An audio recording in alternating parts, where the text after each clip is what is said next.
wa nusalli wa nusallim ala Rasulillah wa ala alihi wa sahbihi ajma'in. Alhamdulillah.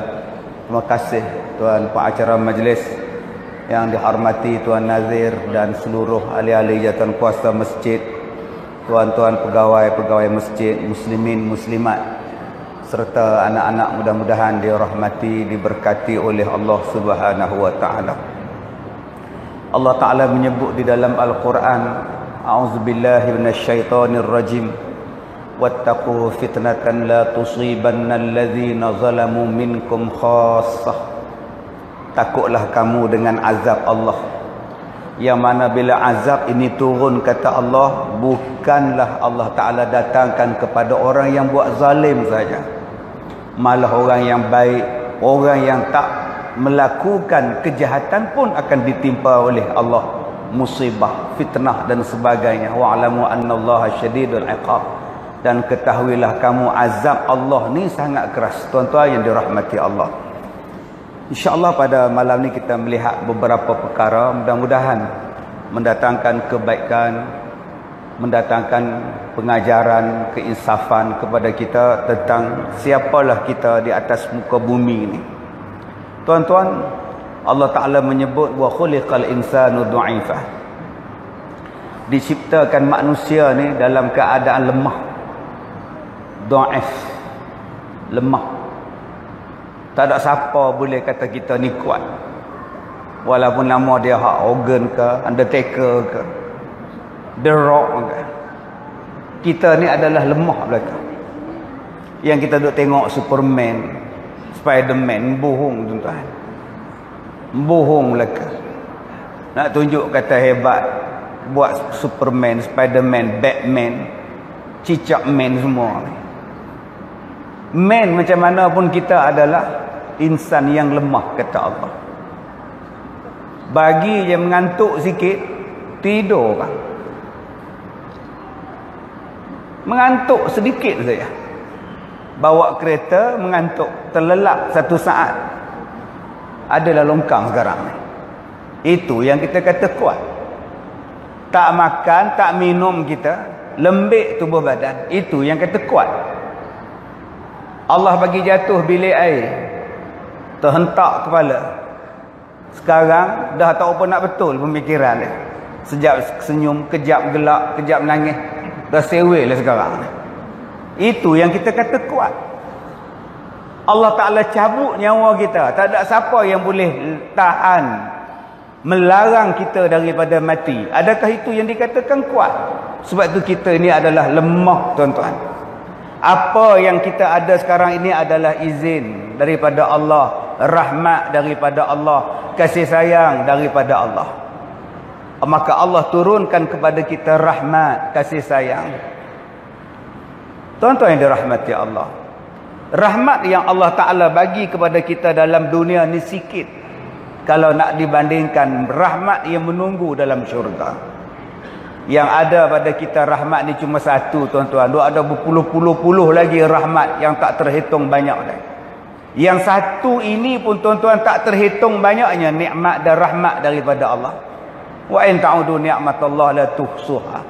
Kalau kamu nak kiralah nikmat yang Allah Ta'ala bagi, rahmat yang Allah Ta'ala bagi pada kita, tuan-tuan, tak terhitung banyak lagi. Allah Ta'ala bagi kepada kita kasih sayang. Dengan sebab ada kasih sayang ni, tuan-tuan, hiduplah kita berkeluarga. Dengan sebab kita berkasih sayang, adalah anak-anak kita ni, tuan-tuan.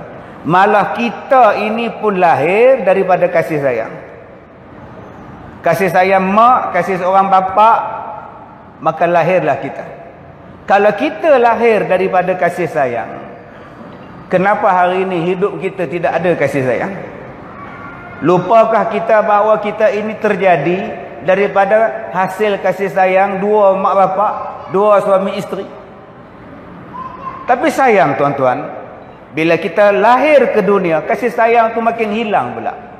Walaupun pernah berada di dalam satu rahim yang sama, abang kita, kakak kita, adik kita, makin lama makin jauh hubungan kasih sayang. Dulu masa kecil-kecil macam ini, tuan-tuan, boleh kongsi satu kereta, duduk di seat belakang 5 orang, tuan-tuan. Malah ada anak yang duduk di tempat letak kaki lagi. Cukup tuan-tuan, satu periuk boleh makan nasi satu keluarga. Motosikal dalam raga seorang, tengah-tengah dua orang, diheret pula troli di belakang, muat tuan-tuan. Tapi bila hari ini dah makin membesar, makin dewasa, makin tua, makin jauh pula. Ya walaupun satu rahim, kadang-kadang dengan kawan kita selalu kita bercakap. Tetapi dengan adik-beradik, dengan saudara kita sekandung, seibu sebapa, kita jarang bercakap. Inilah dia tuan-tuan, di antara rahmat-rahmat yang kita lupakan. Rahmat berkasih sayang, rahmat mencintai di antara satu sama lain. Tuan-tuan yang dirahmati Allah, Allah Ta'ala menyebut kepada kita bagaimana nak mendapat rahmat daripada Allah. Allah menyebut inna rahmatallaha qaribun minal muhsinin. Sesungguhnya rahmat Allah adalah dekat dengan orang-orang yang berbuat kebaikan. Tuan-tuan, rahmat daripada Allah ni luas. Negeri lain taufan, gempa, gunung berapi. Belum habis mayat gempa bumi jumpa, gunung berapi sampai pula. Itu namanya bertimpa-timpa. Belum habis mayat tsunami orang kutip, gempa bumi pula sampai. Baru nak settle yang ini, sana pula datang pula bala. Maka kalau kita duduk di satu tempat yang penuh dengan kenikmatan, keselesaan, keamanan, itu nama dia rahmat daripada Allah. Boleh datang kuliah, boleh datang semayang, boleh mengaji, boleh buat ibadat, itu nama dia rahmat daripada Allah. Rahmat daripada Allah ni tuan-tuan, Allah Ta'ala kurniakan pada kita ni anak-anak yang saleh. Tuan-tuan ingat senang nak dapat anak yang saleh? Susah tuan-tuan. Hari ni ada anak yang bunuh mak bapak. Ada anak yang rogol mak. Maka dengan sebab kasih sayang Allah, Allah bagi anak-anak yang baik pada kita. Di antara rahmat Allah yang Allah Ta'ala berikan kepada kita ialah ketenangan hati. Sakit jantung boleh dia belah. Kepala ada ketumbuhan boleh dioperate tuan-tuan. Tulang ni reput boleh operate, buang yang reput ganti dengan besi tuan-tuan. Tapi kalau hati yang sakit, jiwa tak tenang, nak operate di mana tuan-tuan? Jiwa tak tenang, jiwa kacau, susah hati, stres. Allah bagi rahmat, jiwa tenang, lapang. Sebab itu ada dua nikmat yang besar yang Allah Ta'ala berikan kepada kita. Tetapi dua nikmat itulah yang manusia suka lupa. Pertama ialah as-sihah, nikmat sehat. Dan keduanya ialah wal faragh, nikmat lapang masa. Lapang masa dia itu rahmat daripada Allah. Ada orang yang sampai dah tua tuan-tuan, tak boleh lagi tenang jiwa dia. Hidup dalam keadaan tak tenang. Dalam keadaan yang dah tua, masih lagi bergegas pagi-pagi buta mencari duit. Anak-anak tak bantu, yang ni tak ada, yang ni susah. Kerja lagi daripada umur 16 sampai ketua, kerja tak habis-habis. Maknanya tuan-tuan, ada benda yang Allah Ta'ala cabut daripada diri dia. Nama dia ketenangan. Kita nak hati kita tenang, nak dapat hati tenang ni tuan-tuan, Allah Ta'ala sebut apa? Sesungguhnya rahmat Allah dekat dengan orang yang berbuat kebaikan. Jadi kalau kita nak rahmat daripada Allah sampai kepada kita, tolong buat benda baik. Jangan buat benda maksiat. Jangan buat benda yang maksiat dan jangan biarkan maksiat berlaku. Kerana rahmat ini boleh dicabut oleh Allah bila-bila masa. Tuan-tuan, Nabi Muhammad ada seorang ipar perempuan. Nama dia Asma binti Abu Bakar. Anak dia ni tuan-tuan, nama dia Abdullah bin Zubair. Anak kepada Asma binti Abu Bakar, kakak kepada Aisyah binti Abu Bakar, isteri Rasulullah.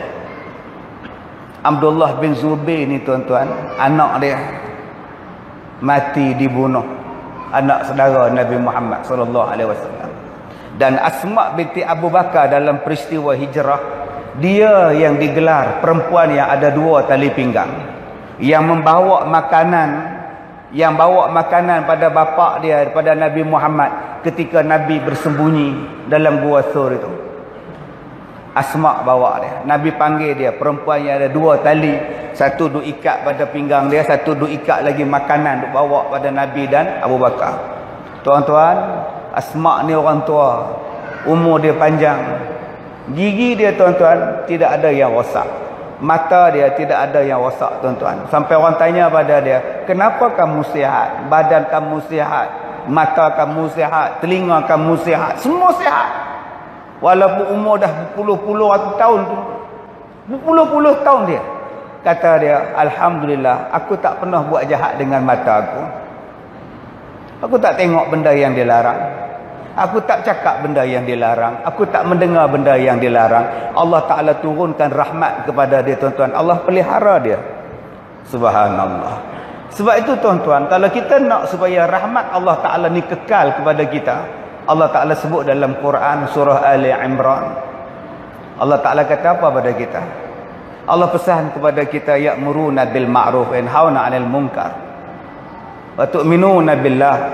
Allah Ta'ala sebut kepada kita, wa yanhauna 'anil munkar wa yusari'una bil khairat, yu'minuna billah wal yawmil akhir wa ya'muruna bil ma'ruf wa yanhauna 'anil munkar wa yusari'una fil khairat wa ulaika minas salihin. 114 surah Ali Imran. Yang dikatakan orang soleh itu apa? Ada 4 kata Allah. Yang dikatakan orang soleh itu ada 4 ciri. Yang pertama, orang yang beriman pada Allah dan hari kiamat. Tak beriman pada Allah belum dikira soleh. Bila kamu tidak soleh, kamu belum baik. Sebab hari ni orang sebut baik ni macam-macam. Dia kata, Ustaz, suami saya baik, mengata ke orang pun tidak, mengumpat pun tidak, rasuah pun tidak, berjudi pun tidak, semayang pun tidak, puasa pun tidak, Ustaz. Baik suami saya, Ustaz. Faham dia? Segala yang tidak tu baik. Kalau itu definisi yang dikatakan baik, semua orang jadi mengaku kita baik. Semua orang cakap saya baik tau. Allah sendiri bagi tahu siapa dia baik. Beriman pada Allah dan hari kiamat. Kalau orang itu tak beriman pada Allah, dia tidak baik. Tak mengaku pun Allah sebagai Tuhan. Tuan-tuan nak kata baik apa? Dia tak mengaku Allah Tuhan.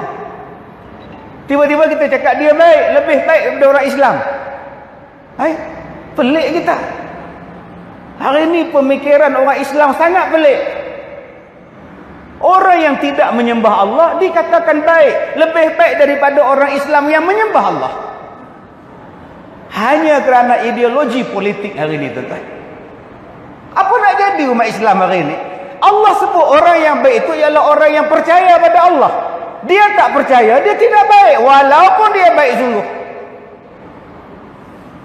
Tetapi yang membezakan dia dengan kita ialah beriman pada Allah. Amantu billah, aku beriman pada Allah, tapi aku tak baik sangat.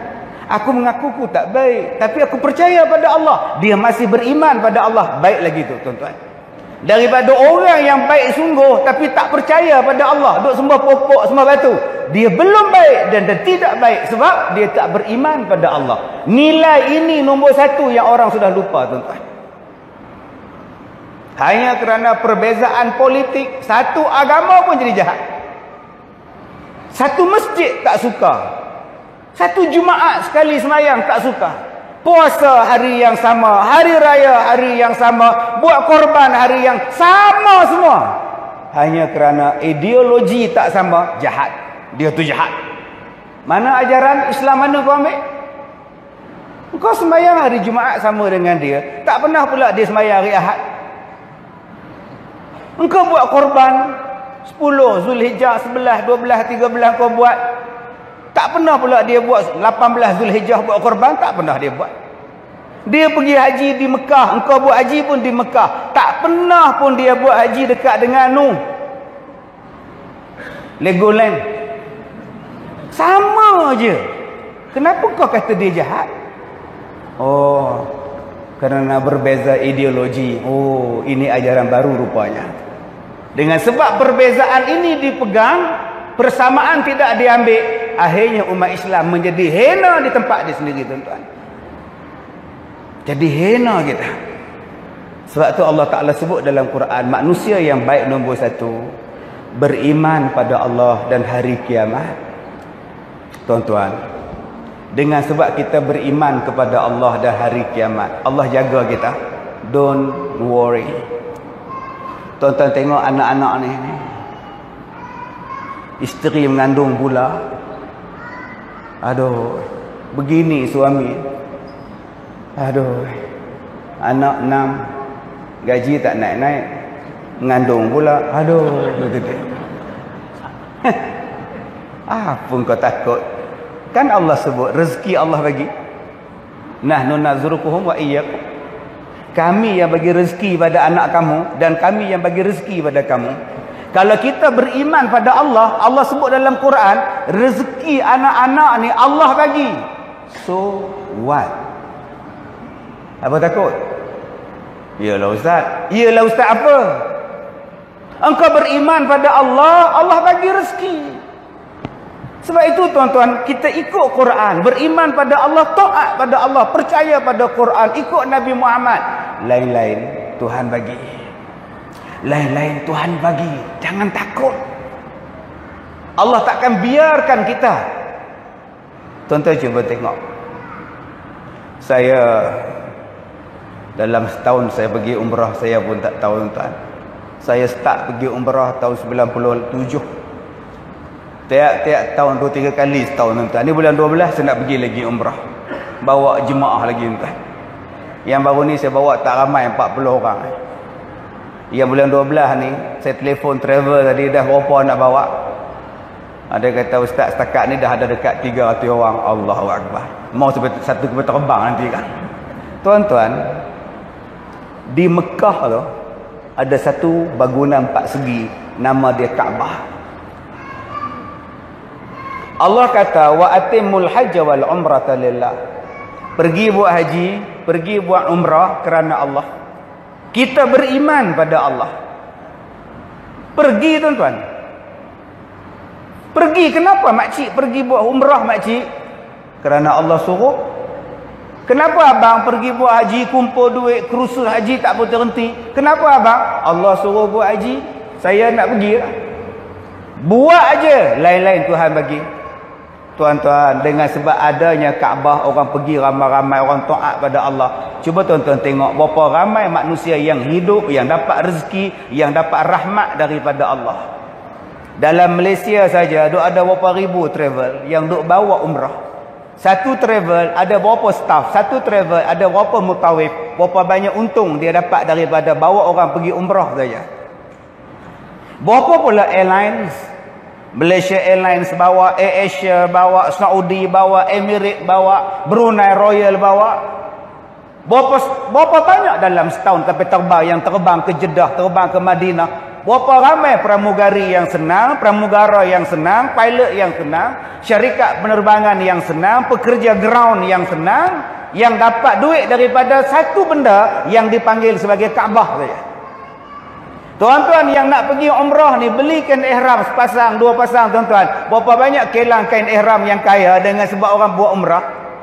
Tuan-tuan di sini peniaga-peniaga yang duk jual kurma. Kurma saja ada berapa jenis. Berapa tan yang dibawa balik satu kapal terbang tuan-tuan. Tan nama dia tuan. Bukan kilo lah. Seorang kurma 10 kilo, 20 kilo. Darat dengan 200 orang. Duk ada tan sekali dia balik tuan-tuan. Berapa ramai yang kaya dengan sebab adanya Baitullah. Belum masuk lagi tuan-tuan, driver basnya, yang kerja hotel di Mekahnya, yang kerja hotel di Madinah, sampailah tukang cuci Kaabah, tukang cuci Masjidil Haram, yang orang duk sibuk tawaf, depa duk sibuk cuci. Berapa ribu pekerja Bangla dengan Pakistan tuan-tuan. Menampung pula anak-anak isteri dia di Bangla dan di Pakistan. Hanya kerana orang buat tawaf, hanya kerana orang buat umrah, haji. Dengan sebab kau taat pada Allah, rezeki Allah melimpah ruah. Habis tu tuan-tuan takut apa dengan anak yang ramai? Kalau kita orang yang taat pada Allah, Allah bagi rezeki. Kalau anak ramai jangan takut. Begitu juga kalau isteri ramai. Yang ni malah dengar ni hanya mana faham. Tak faham sudah. Abang marah saya pula. Aku tu aku malah dengar ceramah Ustaz Kazim. Saya cerita. Kalau anak ramai pun Allah bagi rezeki, serupa itulah ramai yang lain. Ramai yang lain tu apa Ustaz? Lu fikirlah sendiri tuan-tuan. Tuan-tuan yang dirahmati Allah. Yang kita nak hanya beriman pada Allah. Yang lain-lain Allah bagi. Sembahyang subuh berjemaah. Dah, pergi sembahyang subuh. Allah bagi tenang jiwa. Cuba tuan-tuan tengok orang yang balik daripada masjid. Tenang jiwa dia. Isteri tenang, anak tenang, bapa tenang. Cuba tengok orang yang tak sembahyang subuh. Satu keluarga tak sembahyang subuh, gelak gelita. Sunyi sepi rumah ni gelap. Pak tak sembahyang, mak tak sembahyang, anak bergelimpang depan televisyen tak sembahyang subuh. Cuba tuan-tuan tengok keluarga yang tak sembahyang subuh ni apa jadi dia. Macam-macam masalah. Kejap kipas rosak, kejap blender rosak. Kejap kereta rosak, kejap duit tak ada, kejap bergaduh dengan jiran. Kejap bergaduh dengan mertua, kejap bergaduh dengan menantu. Soalan dia senang, awak sembahyang ataupun tidak? Saya bila ada suami isteri bergaduh datang jumpa saya minta nasihat. Soalan pertama saya pada mereka, subuh tadi sembahyang tak? Akak sembahyang tak subuh tadi? Tak. Sebab uzur. Abang pun uzur juga? Tak adalah uzur kata dia. Habis tu kenapa tak salat? Inna salata tanha anil fahsya wal munkar. Soalan dia tuan-tuan, ketenangan itu tidak sampai kepada kita ialah sebab kita tak jadi soleh. Soleh yang pertama, baik yang pertama kata Allah, beriman pada Allah dan hari kiamat. Apa kata Allah pun taatlah tuan-tuan. Apa yang Allah kata itu, itulah. Jangan bantah-bantah.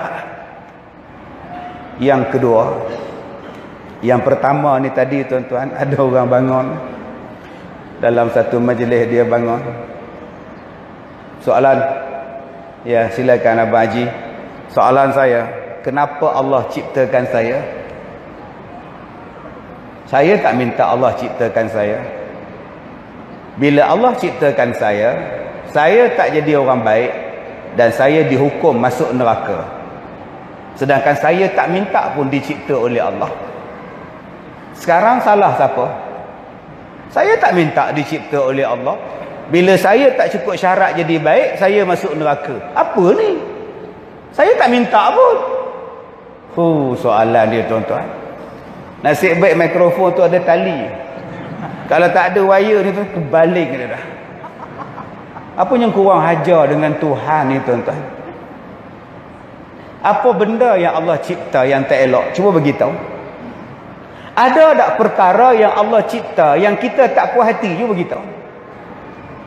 Apa yang Allah buat itu terbaik untuk kita. Bila engkau taat pada Allah, lagi baik engkau. Apa yang baiknya Ustaz? Suami saya dua-dua kaki tak ada. Pergi tawaf pun duduk atas troli Ustaz. Tolak dengan tangan Ustaz. Kaki tak ada. Baik apa benda ya? Allahu Akbar. Dengan sebab dua kaki tak ada, Allah tak soal dua kaki tuan. Berapa banyak Allah akan soal kaki. Al-yawma nakhtimu ala afwahihim wa tukallimuna aydihim wa tashhadu arjuluhum. Di hari kiamat mulut ditutup, tangan bercakap, kaki jadi saksi. Di hari kiamat kaki awak tak disaksi sebab kaki awak tak ada. Dulu ada, sekarang tak ada. Macam mana? Nombor dia. Syukur pada Allah ada hikmah. Saya Ustaz, saya buta Ustaz, saya tak nampak Ustaz. Eloklah tak nampak. Kami yang nampak ni pun banyak masalah bang. Terbelah sana, terbuka sini, terbelah sana. Tak tengok membazir bang. Tengok kena soal di hari kiamat. Abang buta, baguslah bang. Apa kita nak marah pada ciptaan Tuhan tuan-tuan? Saya tak ada anak Ustaz. Orang lain cuba tengok keluarga bahagia. Saya tak datang ustaz. Saya suami pun tak ada, anak pun tak ada. Buat apa buat tajuk keluarga bahagia? Sebab tu saya tak datang ceramah malam ni ustaz. Tajuk keluarga bahagia. Saya sebatang kara apa keluarganya? Astaghfirullahalazim. Walaupun makcik tak ada anak, makcik tak ada suami, makcik duduk dalam majlis ilmu, makcik dapat pahala makcik. Macam 500 rakaat sehari sekali dengar ceramah ni. Duduk dalam majlis ilmu macam semayang 500 rakaat, ada yang kata 1000 rakaat. Cuba makcik semayang daripada 7.45 sampai pukul 9 malam, berapa rakaat dapat? 2 je. 2 rakaat sunat je dapat. Pasal Daud terus tidur kat belakang. Tetapi duduk saja-saja dalam majlis ilmu ni kau dapat 500. Saya ada anak, saya ada isteri, tapi saya tak dengar ceramah ustaz. Ustaz, saya tak suka dengan ustaz. Baik saya balik rumah, saya tengok Husna. Terpulanglah. Nak kata apa, orang suka orang tak suka, kita nak kata apa tuan-tuan? Cuma saya nak cakap pada tuan-tuan, kita ni insan yang lemah, kita ni tak boleh buat apa. Sebab tu bila kita insan yang lemah, Allah jadikan kita taat je lah. Dengan sebab makcik tak ada anak, makcik bersyukur, risiko anak derhaka tak ada makcik. Berapa ramai akak-akak yang semalam tak tidur, malam lepas tak tidur, malam ni pun belum tentu lagi. Anak tak balik rumah. Makcik leha tak ada anak, dalam semayang pun tidur. Bayangkan tuan-tuan, punya senangnya Allah bagi tidur. Kak Leha tak ada suami, untung Kak Leha. Berapa ramai yang ada suami tak bahagia Kak Leha. Akak tak ada apa nak masak, tak payah apa, tak payah makan Maggi tiap-tiap hari, tak pun ramen ke ramen, makan ramen tiap-tiap hari. Suami tak ada, cuba akak ada suami, tiap-tiap hari makan ramen. Dia ramennya kita tuan-tuan. Allah Ta'ala ni dia nak bagi kita kebaikan. Habis tu ustaz, yang saya anak ramai-ramai ni, semua anak depan ustaz tu anak saya ustaz. Oi, ramainya anak dia. Dengan sebab akak ni beranak kerap, tiap-tiap tahun beranak. Asal sentuh jadi, asal jadi sentuh. Nak pergi umrah tak sempat ustaz. Oi, dah bagi nama nak pergi umrah, dah mengandung pula. Ya Allah, tarik diri ustaz. Oi, tahun depan lah, elok tahun depan nak pergi mengandung pula ustaz. Oi, akak tak payah pergi umrah lah akak. Tiap-tiap kali akak bersalin, pahalanya macam haji dan umrah, sama je kak, tak ada beza pun. Tuan-tuan, saya pergi umrah baru ni, tak ada orang, tak ramai lagi. Visa baru buka, saya masuk lah. Boleh duduk dalam raudah relax, tak berebut-rebut lah. Punya senang masuk raudah tuan-tuan, alhamdulillah. Ya nak cium Hajar Aswad lagi senang tuan-tuan. Saya pun nak pergi cium Hajar Aswad tu, dah tengok tak ada orang. Bila sampai dekat Hajar Aswad tu, saya tengok yang duduk atas bahu pun ada. Berdiri atas bahu nak cium Hajar Aswad. Buatnya orang ni diri atas bahu aku, mampu aku. Ingatkan tak ada orang boleh cium senang-senang. Oh, ada orang tuan-tuan begini, hak siku baru tolak. Nak cium je, tolak, aku tolak. Saya fikir pula, aku ni pakai spek mata, dia tolak aku pecah spek kan. Mana nak cari di Mekah ni pula. Yang kita pula ada sakit jantung, tak boleh dah. Orang perempuan nak tolak, duduk diam-diam dalam mangah. Habis tu ustaz tak dapatlah mangah pahala cium Hajarul Aswad. Tak apa mangah lambai daripada jauh. Tiap-tiap kali tawaf pusing. Allahu Akbar, Bismillah, Allahu Akbar. Tangan ni duduk ngadap dia. Baru tak payah ngadap saja, itu pun dah dapat pahala. Apa masalah? Yelah nak cium juga ustaz. Oh, dah tak dapat. Yang cium tu kalau baik tak apa juga. Yang cium dengan kucuk air liur melekat, akak pula sapu. Elok lah akak. Balik begini, apa yang kata hidung aku ni? Nak sapu bukan sempat dah. Saya tengok polis tu tekak tarik. Mana sempat nak sapu tuan-tuan. Cukup melambai pun dah dapat dah. Adilnya Allah. Sebab tu tuan-tuan, jangan bantah perintah Allah. Nombor 1, tanda orang baik beriman pada Allah dan hari kiamat. Yang kedua, tanda orang baik kata Allah, wa ya'muruna bil ma'ruf, suruh berbuat kebaikan. Tuan-tuan, ayat ini Allah Ta'ala sebut perkataan ya'muru, dia tak sebut yad'u. Dalam ayat lain yad'una ilal khair wa ya'muruna bil ma'ruf. Dalam ayat ni dia tak sebut yad'una ilal khair, dia direct wa ya'muruna bil ma'ruf, suruh berbuat kebaikan. Yad'u, mengajak ke arah kebaikan. Tuan-tuan, malam ni kita ada ceramah, datanglah masjid, itu mengajak. Marilah kita sama-sama, itu mengajak. Menyuruh lain, semayang, pergi masjid, itu menyuruh lain tu tuan-tuan. Menyuruh lain, menyeru lain. Saya bukan ayah tuan-tuan, saya bukan pemimpin tuan-tuan, saya ialah pendakwah. Pendakwah kerjanya ialah menyeru. Tuan-tuan, marilah semayang berjemaah. Saya tak boleh paksa tuan-tuan, saya tak boleh paksa tuan-tuan semayang berjemaah, tak boleh. Saya tak ada kuasa. Kuasa tu nama dia ya'muru, nama dia. Yad'u cuma mengajak. Tuan-tuan, yang ya'muru pada anak-anak ini ialah bapa dia, mak dia, ya'muru. Sebab tu Allah kata, Nabi kata apa? Muru auladakum bis-salah. Suruh anak kamu semayang. Suruh. Dia tak sebut seru anak kamu semayang. Yang diseru apa dia? Ud'u ila sabili rabbika bil hikmah. Serulah kamu kepada orang, kepada jalan Allah dengan bijaksana. Seruan. Sebab tu saya sebagai penceramah, saya nak menyeru dalam ceramah hendaklah dengan bijak. Bijak, nama dia hikmah. Dalam bahasa Melayu, smart. Bijak apa makna? Smart. Orang Melayu faham smart tu handsome. Ui, smart kamu. Tak, smart tu bijak. Sebab tu nama dia smartphone. Telefon pintar. Ustaz, kalau telefon tu tak pintar, telefon bodoh nama dia. Smartphone. Smartphone tuan-tuan. Nak bergambar, nak selfie, engkau nak ubah muka engkau langsung tak ada parut, boleh. Engkau nak letak bunga atas kepala engkau pun boleh. Engkau nak buat muka engkau begitu pun boleh. Itu gambar tuan-tuan. Belum masuk lagi nak buat WhatsApp, belum masuk lagi nak buat Facebook di sini, tengok televisyen pun di sini, nak tahu map pun di sini, nak tengok wazir pun di sini.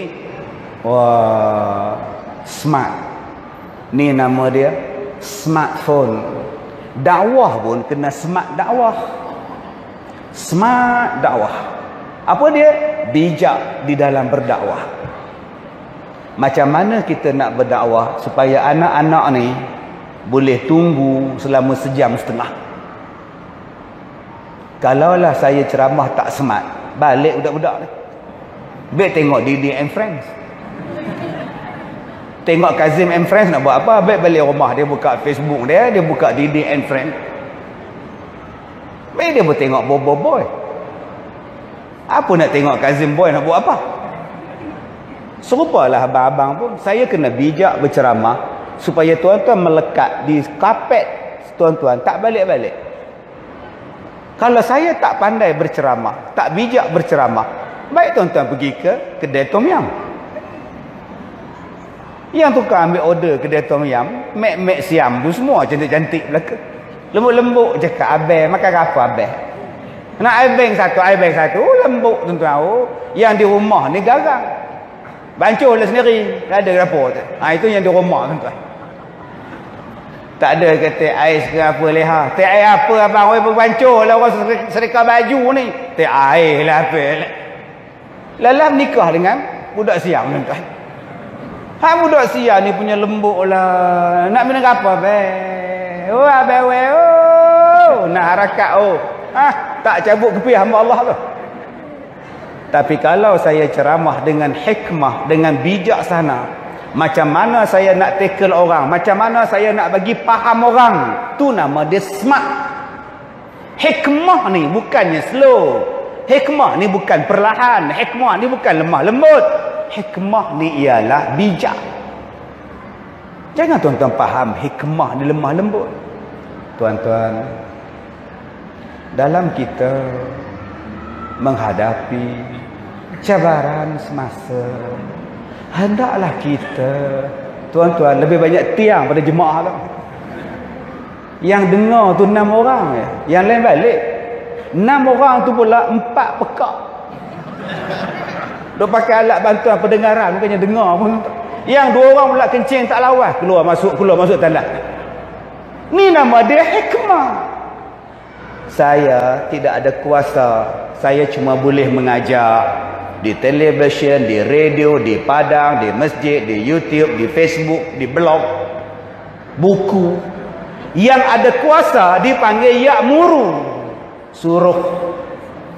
Allah kata pada kita, Nabi pesan pada kita, suruh anak kamu salat, suruh isteri kamu tutup aurat, suruh anak perempuan kamu tutup aurat.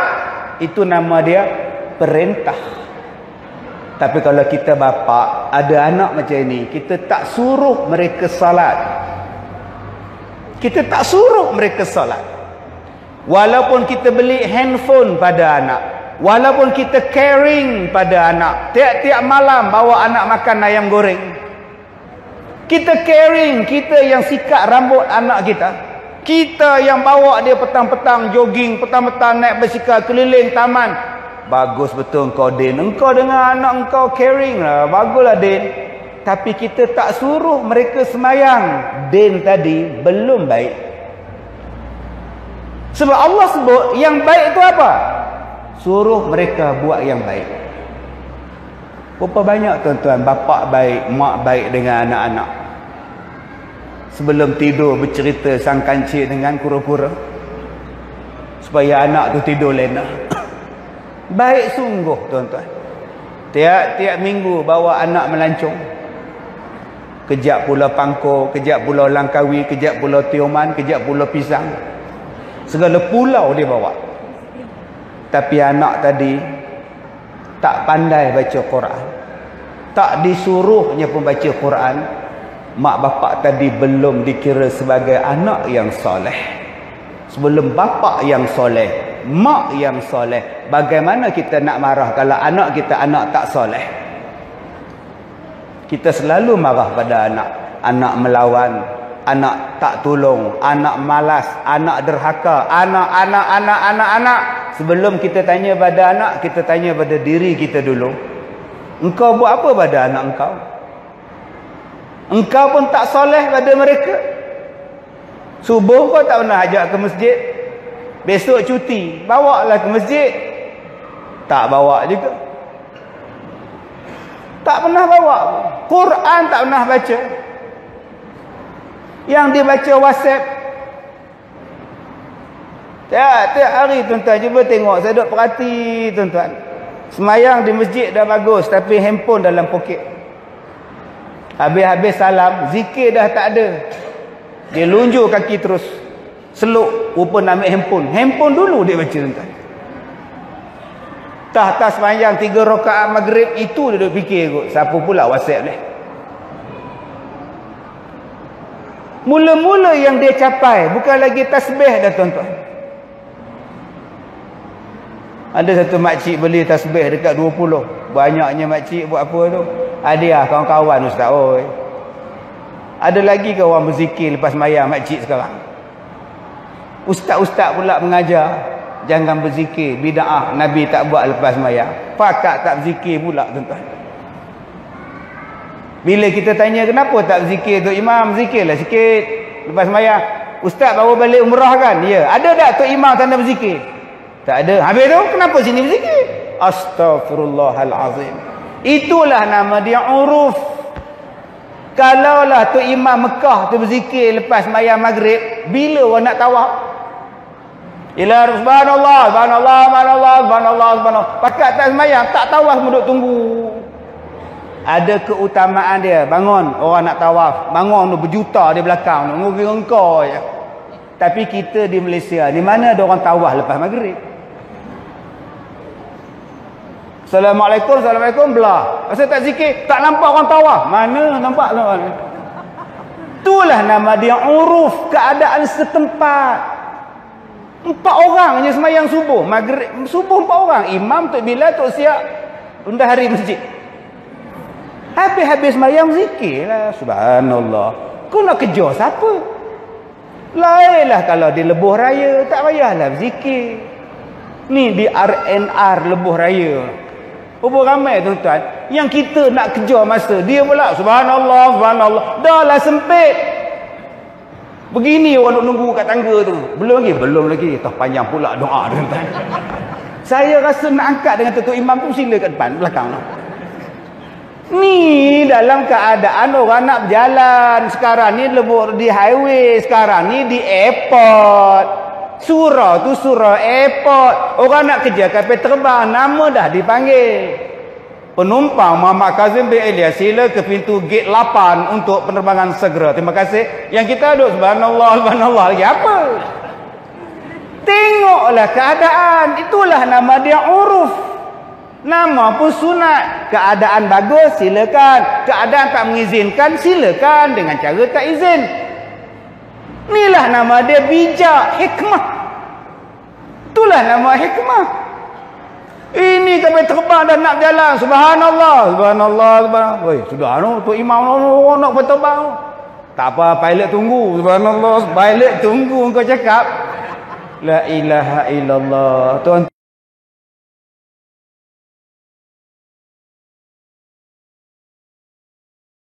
Tuan oi, jom kita jadi orang yang baik. Siapa dia? Orang yang baik ialah orang yang suruh orang lain buat baik. Termasuklah pemerintah. Pemerintah kena suruh rakyat dia buat baik sebab dia pemerintah. Pemerintah ni macam mak bapak pada anak-anak. Dia tak boleh cakap, ini bukan urusan kami. Hang cakap macam itu, ni bukan urusan kami. Kalau begitu kenapa kau jadi pemerintah? Sebab itu Allah Ta'ala sebut perkataan ya'muruna bil ma'ruf wa yanhauna 'anil munkar. Cegah kemungkaran. Tak boleh kita cakap, kalau dalam bilik mereka buat maksiat, itu bukan urusan kami, itu urusan mereka. Kami tak tangkap pukul 3 pagi. Mana kau nak letak ayat 114 surah Ali Imran, 110 surah Ali Imran? Dalam Ali Imran ayat 110 sampai 118 Allah Ta'ala sebut kuntum khaira ummatin ukhrijat linnas ta'muruna bil ma'ruf wa tanhauna 'anil munkar. Syarat nak jadi orang terbaik, cegah kemungkaran tuan-tuan. Cegah kemungkaran. Sebab engkau ada kuasa. Man ra'a minkum munkaran falyughayyirhu bi yadihi. Kalau kau tengok kemungkaran, cegah engkau dengan kuasa engkau. Bila kita tak mencegah kemungkaran, tuan-tuan buka dalam tafsir. Paling mudah tafsir orang Melayu kita, Hamka. Tafsir Al-Azhar sebut apa tuan-tuan? Bila 3 benda ni tak dijalankan, yad'una ilal hayy wa ya'muruna bil ma'ruf wa yanhauna 'anil munkar. Tak dijalankan 3 benda ini, bala akan sampai kepada kita. Musibah akan sampai kepada kita. Tuan-tuan boleh buka surah Al-Ma'idah, tuan-tuan boleh buka surah Al-A'raf.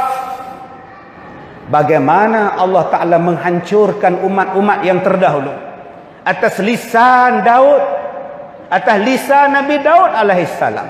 Allah turunkan bala kepada umatnya apabila mereka tidak mencegah kemungkaran, dibiarkan kemungkaran. Allah Ta'ala turunkan kepada mereka, duribat alaihimuz zillah, kata Allah, kehinaan akan turun kepada kamu. Subhanallah. Takut tuan-tuan.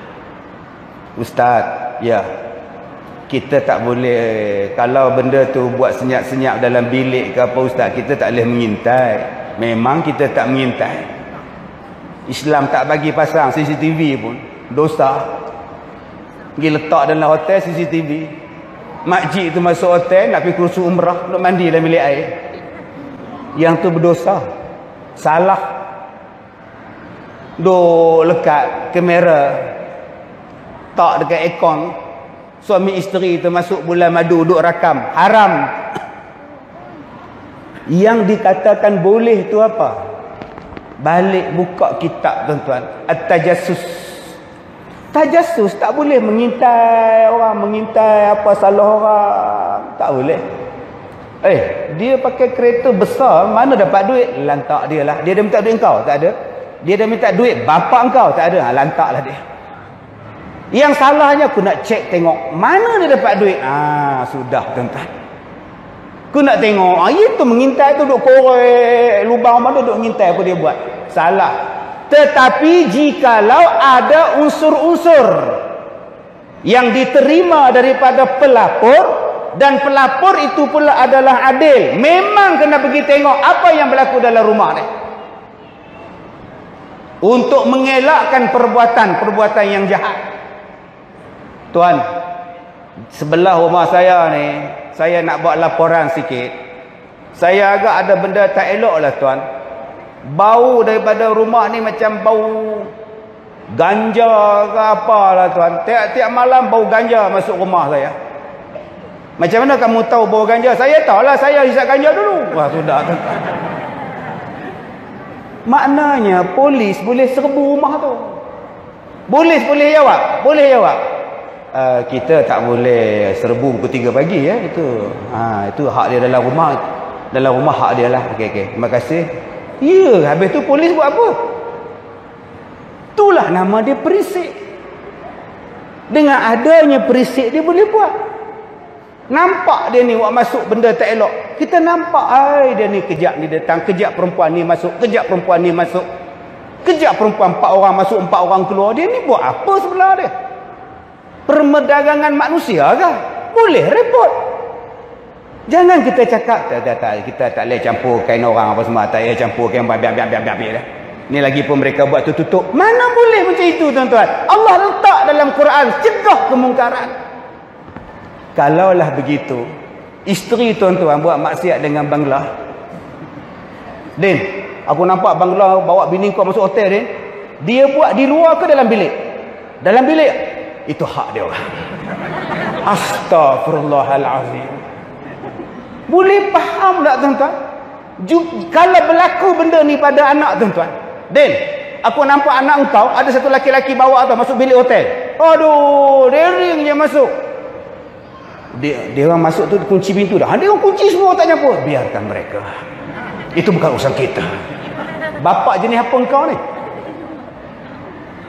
Bila ada maklumat, bila ada, itulah nama dia undang-undang. Tak ada siapa yang pergi ketuk rumah orang tiap-tiap malam tuan-tuan kalau tak ada apa-apa. Dan tak pernah orang ketuk pun. Hanya kerana ada laporan. Dipercayai. Ada tanda-tandanya. Silakan buat tangkapan. Buat pemeriksaan. Salah adalah salah. Kalau tak salah, selamat. Dengan sebab amal ma'ruf nahi munkar tak berjalan tuan-tuan, saya takut balak-balak menghampiri kita. Kerana kita sudah jauh daripada rahmat Allah. Tuan-tuan nampak kipas? Kenapa manusia pasang kipas? Supaya dapat sejuk angin. Kita boleh kontrol angin. Kipas ni slow sangatlah. Pasang kuat sikit. Pasang nombor 3. Helikopter nama dia. Tok Imam pula masuk dalam masjid, jenis Tok Imam pakai jubah tak pakai seluar dalam tuan-tuan. Terbang naik ke atas. Lupa. Kipas baru pasang. Tuan-tuan, angin masa dia baik kita boleh kontrol dia. Kipas ni boleh kontrol. Aircon boleh kontrol. Engkau nak berapa? Nak berapa darjah Celsius? Engkau boleh kontrol. Tetapi kalau Allah murka, engkau tak boleh kontrol angin. Bangunan dia boleh cabut, kereta dia boleh angkat, pokok dia boleh angkat. Air daripada laut dia tolak, dia humban laut. Angin tolak tuan-tuan. Jangan main-main kalau Allah murka. Angin Allah ubah jadi balak, nama dia taufan, nama dia ribut, nama dia torpedo tuan-tuan. Dan umat manusia pernah dimusnahkan dengan angin. Rujuk kisah Nabi Saleh, rujuk kisah bagaimana Allah hancurkan umat dia dengan angin saja tuan-tuan, sampai umat dia tak boleh nak buka mata tuan-tuan. Habis ni punya lajunya angin, habis jadi padang jarak, padang terkukur. Angin Tuhan boleh buat. Ni nama dia air. Ni adik nama apa? Air. Ikut dalam botol. Cuba tuan-tuan tengok botol ni. Bawah dia cantik, tengah dia cantik, atas dia cantik. Dan air ni adalah satu bangsa yang mengikut orang. Bubur dalam botol macam ni, dia ikut design macam tu. Bubur dalam gelas macam ni tuan-tuan, dia straight gelas macam ni. Jerang pun dia ikut, tuang pun dia ikut, tutup paip pun dia ikut, buka paip pun dia ikut. Baik betul air ni. Tapi kalau Allah murka, air yang baik ni Allah bagi ganas. Hujan mencurah-curah. Daripada tumit, naik ke lutut, naik ke pinggang, naik ke dada, naik ke hidung, naik ke bumbung. Nama dia banjir. Daripada laut boleh menyelam, boleh naik banana boat. Dia mari bergulung-gulung air tuan-tuan. Tsunami beribu-ribu mati. Allah boleh buat. Tuan-tuan nampak tanah yang kita di luar no? Tanam pokok hidup, letak kereta boleh, buat bangunan boleh, korek lubang boleh, kambus pun boleh. Baik betul tanah. Sekali Tuhan murka, tanah ni tenggelamkan kita. Tuan-tuan jangan lupa dengan Qarun. Jangan lupa tuan-tuan dengan Ashabul Ukhdud. Habis tuan-tuan. Jangan lupa dengan umat-umat yang dibinasakan dengan api. Akak-akak memasak dengan api, abang-abang menyalakan dengan lighter. Tetapi kalau Allah murka, api membunuh kita. Allah Ta'ala dia datangkan balak kepada kita dalam cukup simple tuan-tuan.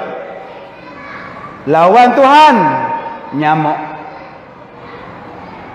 Allah tak kata lawan Tuhan aku hantar rimau.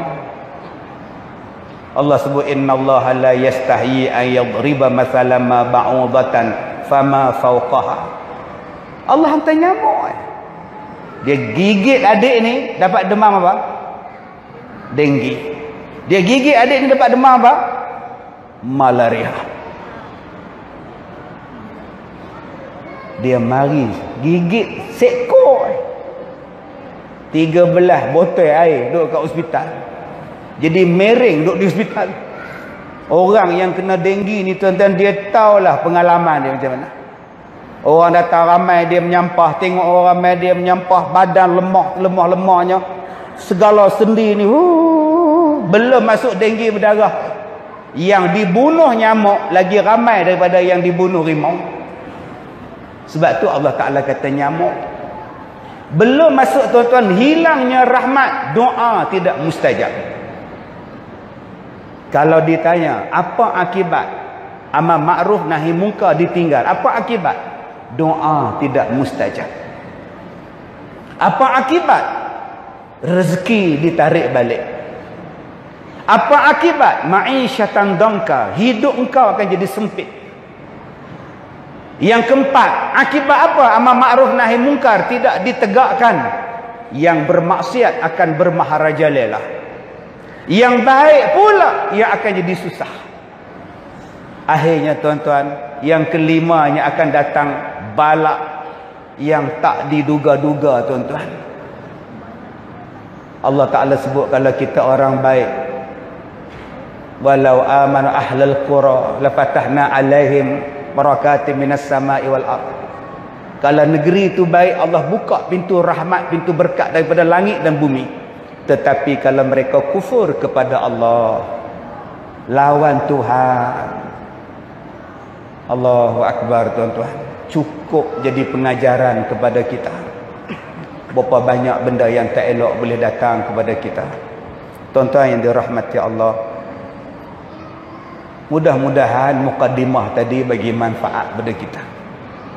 Mukaddimah Ustaz, tajuk keluarga bahagia. Ni baru nak masuk keluarga bahagia tuan-tuan. Yang tadi mukaddimah aja tuan-tuan. Yang benda faham, tak faham sudah. Mukaddimah pun sejam, isi 2 jam setengah tuan-tuan. Tuan-tuan yang dirahmati Allah, Di atas kepala kita ni tuan-tuan, langit, bintang, bulan, cakrawala. Saya tanya pada seorang pemanjat bukit. Kerja dia panjat gunung, panjat bukit, panjat gunung, panjat bukit. Dia ikut saya pergi umrah baru ni. Dia tak balik lagi, saya balik lah, dia belum lagi. Dia orang besok balik. Saya tanya, kenapa akak suka, dia kakak, kenapa akak suka memanjat gunung bukit? Ya Allah Ustaz, kalau Ustaz naik bukit, panjat gunung ke, Ustaz bermalam kat sana, ya Allah cantik Ustaz, tengok bintang. Ustaz tahu tak gunung di Lombok yang baru ni gempa bumi tu? Orang kita suka panjat gunung tu Ustaz. Sebab ada satu tempat di gunung tu Ustaz, bila malam nampak bintang sebanyak-banyaknya Ustaz. Cantik. Kebesaran Tuhan Ustaz. Ustaz, besok boleh tak kita panjat Gua Hira? Dia ajak saya panjat pula. Tak payahlah kau buatnya tak turun saya kan. Tergelincir jatuh pula, tak paksa kau Akak nak naik, saya tak nak naik. Nabi tak suruh panjat pun. Yang Nabi suruh panjat masjid. Tangga masjid tu Nabi suruh panjat. Ada orang yang panjat gunung sampai ke Everest. Masjid 3 anak tangga pun dia tak mampu tuan-tuan. Allah, leceh sungguh. Leceh tuan-tuan. Tadi saya terlupa tadi yang kelima, yang keempat, wa yusari'una fil khairat, bersegera berbuat kebaikan, maka mereka adalah orang-orang yang baik, orang-orang yang soleh. Baik, balik tuan-tuan. Bintang langit itu tanda-tanda kekuasaan Allah. Sebab itu Allah bersumpah banyak tentang bintang, tentang langit. Banyak Allah sumpah. Was-sama' wat-tariq, wasyams waduhaha wal qamar, Allah sumpah. Wan nazi'at, Allah sumpah banyak. Wal lail, Allah sumpah dengan malam. Tuan-tuan, kita tengok binatang National Geographic, ular dia menukar kulit. Kita tengok dokumentari tentang ular bersalin kulit. Allah, macam mana ular ni salin kulit? Allah. Saya kalau buka National Geographic tu paling suka tengok ular. Cerita ular suka tengok. Tengok ular duk telan orang, telan biawak, telan. Ya Allah. Buaya pun dia telan. Dengan landak pun ular telan. Lalah mati ular tu, cocok duduk landak dalam. Macam mana mulut ular sawah tu boleh mengembang, telan. Adik-adik kalau kecil-kecil macam ni senang, dia gelak je. Senang baik tu kata dia. Apa benda yang ada dalam mulut ular yang boleh telan? Dia tunjuk pula ular yang paling berbisa. Paling berbisa dalam beberapa second mati orang ni. Padahal bisa tu dalam badan ular, tapi ular tak mati. Pindahkan ke badan kita, kita mati. Bisa tu duduk dalam dia, dia tak mati. Maha suci Tuhan. Hebat kekuasaan Tuhan. Sayang tuan-tuan, ada satu tanda kekuasaan Tuhan yang kita tak perasan. Dia bukan di bintang, dia bukan di langit, dia bukan di alam. Sebelah kita ya. Sebelah kita ya tanda-tanda kekuasaan Allah. Kadang-kadang kita tak nampak tuan-tuan. Yang kita duk nampak National Geographic. Kadang-kadang kita sanggup menyelam dalam laut nak tengok kebesaran Tuhan terumbu karang. Padahal kebesaran Tuhan ada sebelah kita. Sama-sama duk tengok TV. Nama dia apa Ustaz? Nama dia isteri. Surah Ar-Rum ayat 21. Wa min ayatihi an khalaqalakum min anfusikum azwaja. Di antara tanda-tanda kekuasaan Allah ialah menjadikan isteri, menjadikan pasangan kamu daripada jenis kamu sendiri. Direct Allah Ta'ala sebut tanda-tanda kekuasaan Allah dijadikan pasangan untuk kita daripada jenis kita sendiri. Dah ada pula Ustaz G. Ustaz G.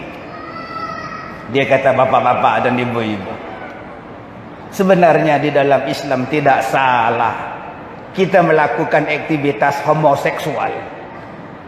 Kerana di dalam Al-Quran Allah dengan jelas mengatakan bahawa pasangan kita adalah jenis kita. Ya, saya adalah jenis laki-laki, maka pasangan saya adalah jenis saya, laki-laki juga, kata dia. Orang yang bodoh pula, maka hari ini orang pun kahwin laki dengan laki, perempuan dengan perempuan. Dia baca ayat tu, tuan-tuan. Sebab tu berhati-hatilah tuan-tuan, nak ambil guru mengajar, nak ambil ustaz ceramah, nak kuliah di rumah ke, nak panggil datang ke rumah, tengok dulu. Jangan duk buat ikut kepala otak dia. Dia kata Islam membenarkan liwat. Tuan-tuan boleh lihat kisah Nabi Lut. Apabila malaikat datang ke rumah Nabi Lut, lalu malaikat tadi diminta diserahkan kepada umat Nabi Lut. Nabi Lut berkata kepada umatnya, kamu kawinilah anak-anak aku. Kenapa yang kamu nak ambil dengan jantan-jantan ini? Ambil anak aku. Nah, tuan-tuan, Nabi Lut membenarkan anaknya dikahwini supaya diliwat, kata dia. Astaghfirullahalazim. Sesat lagi menyesatkan, tuan-tuan.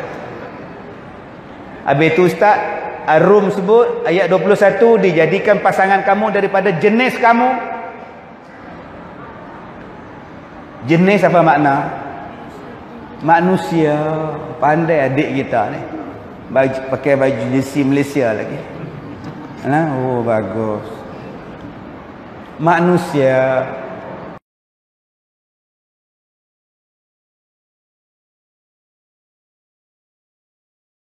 Yang di luar itu apa? Binatang. Manusia kan ada jenis. Ini jenis makhluk Allah kan ada jenis. Ini jenis manusia, itu jenis jin, itu jenis iblis, itu jenis syaitan, itu jenis tumbuh-tumbuhan, itu jenis binatang. Pada setiap jenis itu pula ada dua, jantan betina, laki perempuan. Dijadikan pasangan kamu daripada jenis kamu sendiri, maknanya manusia. Menolak hujah yang mengatakan bahawa manusia boleh kahwin dengan jin. Sebab ada orang mendakwa isteri dia bunian, dia duduk di rumah, dia nak panggil isteri dia datang, dia akan sebut per. Yang mana faham? Tak faham sudah. Maka datanglah bunian, perutusan. Sudah tuan-tuan. Sebab dia kata dia kahwin dengan bunian, dia ada 5 anak daripada jin, pembohong, tuan-tuan. Allah Ta'ala kata isteri kamu, suami kamu daripada kalangan kamu, manusia. Itu maksud dia. Tanda-tanda kekuasaan Allah, Allah bagi dekat kita isteri. Kalau tuan-tuan pengkagum bintang, duk terompok bintang tiap-tiap malam, kenapa tuan-tuan tak pengkagum ciptaan Tuhan, rendahkan sikit daripada bintang tu, teropong isteri kita. Kalau kita selalu menyelam dalam laut, duk scuba sampai naik hitam badan, kenapa tak menyelam dalam hati isteri kita, menyelam dalam hati suami kita, scuba dengan dia pula, tuan-tuan. Sebab Allah Ta'ala sebut dia ada tanda-tanda kekuasaan Allah. Subhanallah. Ustaz, apa maksud tanda-tanda kekuasaan Allah yang Allah bagi pada kita suami isteri? Nombor 1, tanda-tanda kekuasaan Allah daripada isteri engkau, daripada engkau berdua sekarang, cuba tengok anak.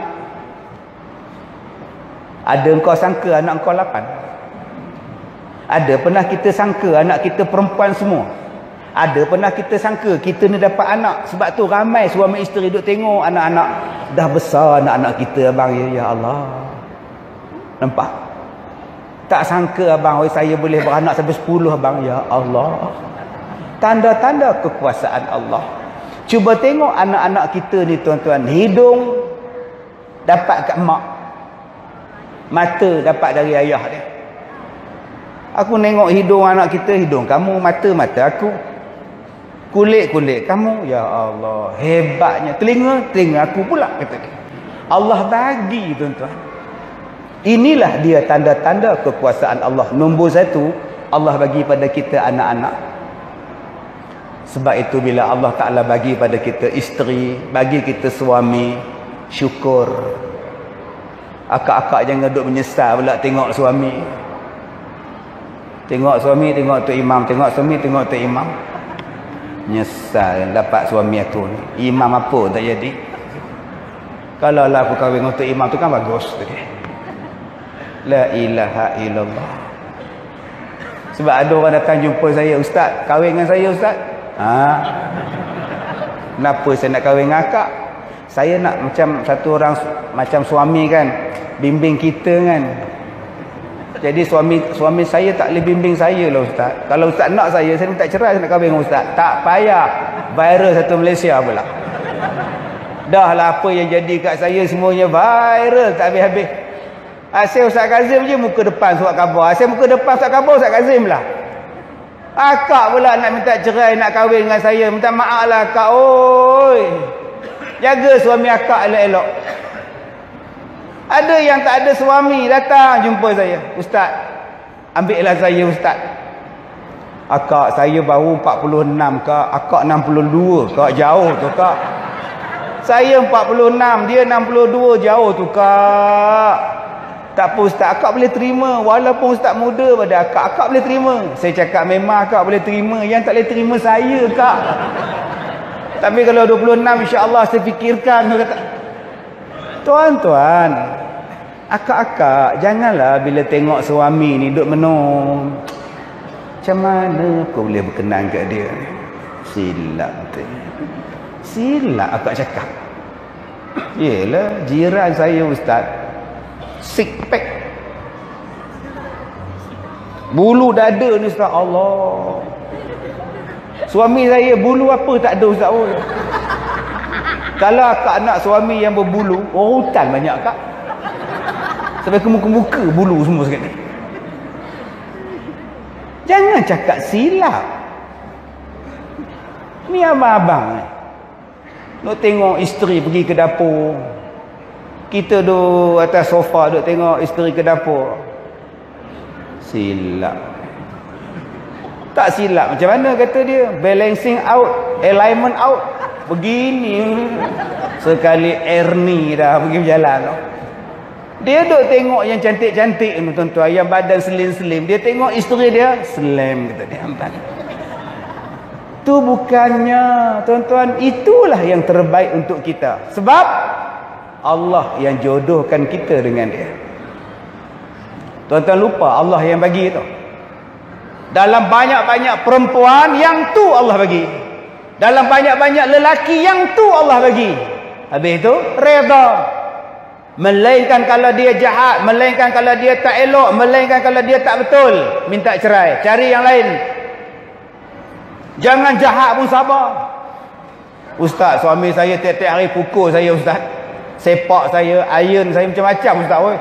Orang iron baju, dia pula iron saya Ustaz. Astagfirullahaladzim. Habis itu kenapa tak report pejabat agama kak? Sabarlah Ustaz, dia pilihan Allah. Astagfirullahaladzim.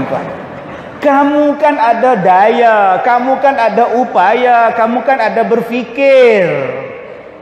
Lagipun Ustaz, masa saya kahwin dengan dia, saya buat istikharah tau. Jadi maknanya pilihan itu tepat sangat. Astaghfirullahalazim. Istikharah itu tuan-tuan, bukan maknanya kau terus baik dengan dia. Tak. Ada sebab dia. Tuan-tuan dirahmati Allah. Nombor satu, bagaimana kita nak rasa seronok dengan suami kita, isteri kita, anggap bahawa dia adalah anugerah daripada Allah. Nak rasa seronok dengan anak-anak ni, nak rasa bahagia dengan mereka macam mana, mereka adalah anugerah daripada Allah. Sebab ada orang yang tak seronok dengan anak dia cacat, dia tak seronok. Saya tak suka anak saya Ustaz, bodoh. Kalau sekolah tu, kalau periksa anak saya lah last kali Ustaz, jarang nombor satu Ustaz. Nombor satu dari belakang ada Ustaz. Tahulah, bengap, bodoh semua ada. Dah abang cakap dia bengap, abang cakap dia bodoh, memang bodoh lah budak tu. Anak abang tu. Yalah, dia tak macam kakak dia. Kakak dia sekarang ada kat Unimas. Oh, Sarawak lah. Kakak nombor 2 ada kat UiTM Ustaz, dekat Seri Iskandar. Oh, Perak lah. Abang dia yang sulung sekarang ada dekat Dubai Ustaz, kerja minyak sana. Oh, jadi orang minyak sana. Rogol orang tarikh Ustaz dia. Jadi orang minyak di sana Ustaz. Dia ni Ustaz SPM pun tak lepas. Ada tu hang nega burger tu Ustaz tu. Tak tahulah budak tu, tak tahulah. Tak habis burger dia makan ke? Akak, dengan sebab dia tak pergi ke Dubai, dia berniaga burger depan rumah. Habis berniaga pukul 12 dia balik rumah. Kalaulah akak sesak nafas malam-malam, yang Dubai tu nak terbang balik ke? Yang duduk Sarawak tu nak terbang balik ke? Yang duduk di Seri Iskandar tu nak terbang balik ke? Tak. Yang tak lulus SPM itulah yang ambil minyak gamak urut kak. Yang ambil bam rimau duk urut belakang. Mak tak boleh bernafas dia. Dengan suami dia tu duduk di dapur pun kata dia. Inilah sebab itu anak, tuan-tuan. Kita sebagai mak bapak jangan duk pilih kasih pada anak-anak. Yang ni tak comel, yang ni comel. Pilih kasih pada yang comel. Yang tak comel tu kutu punya banyak. Asal garu jatuh kutu, asal garu jatuh kutu. Sampai dalam nasi pun kutu. Yang comel tu ya Allah didandan, disikat, bubur tocang dua jalan, cantik sangat. Kenapa kau bezakan begitu? Allah tak tengok cantik. Allah tak tengok yang cantik-cantik pun. Allah tengok hati. Sayang tuan-tuan, penilaian kita hari ini melihat pada fizikal. Yang cantik itu bagus. Yang putih itu bagus. Tapi kita tidak diajar. Yang disuruh cantik ialah hati. Yang disuruh putih ialah hati.